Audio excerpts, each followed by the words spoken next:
આ તરફ સિહોરના પીપળિયા ગામે એક ખેડૂત પર હુમલો થયો હતો। આ ખેડૂત પાટીદાર હોવાને લઈ હવે પાટીદાર સંઘ પણ મેદાને છે।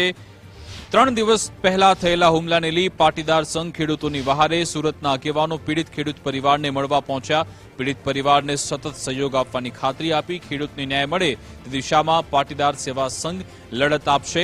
ખેતર ખેડવા મુદ્દે ખેડૂતને લુખ્ખા તત્વોએ ધમકી આપી હતી। ખેડૂત પર હુમલો કરી મારી નાખવાની પણ ધમકી આપી। હુમલાખોર સામે પોલીસમાં સત્તાવાર ફરિયાદ નોંધાઈ છે। હું ઘરેથી વાડીએ જતો હતો ત્યારે ફાધર મને ઊભો રાખી, તું કેમ જમીન વાવવાની ના પાડે છે? ગણેશભાઈ, મંજીભાઈ, ગસ્યાની મેં કીધું એ લોકોએ ના પાડી છે એટલે હું ના પાડું છું એમ કરી મને ગાળું દેવા મળ્યા। અને એનો છોકરો જયદીપભાઈ નાગજીભાઈ કાટલો પકડ્યો અને નાગજીભાઈ નાનુભાઈ સાંઈએ મને લાકડી વડે હુમલો કર્યો। મને કહે તને જોઈ લઈશ અને મારી નાખવાની ધમકી આપી।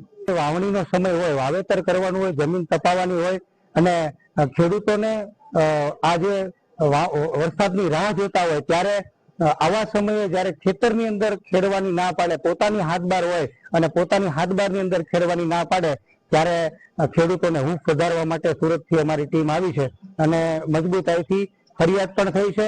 અસામાજિક અને અનિષ્ટ પ્રવૃત્તિ કરનારા જે લુખ્ખાઓ છે, જે ટપોરીઓ છે, જે ખેડૂતોને હેરાન કરી રહ્યા છે એ લોકોને કાયદાકીય રીતે અને કોર્ટના માધ્યમથી જે કોર્ટની જે ગૂંચવણ છે એના માધ્યમથી પણ ન છૂટે એવો કઈ વિશેષ કાયદો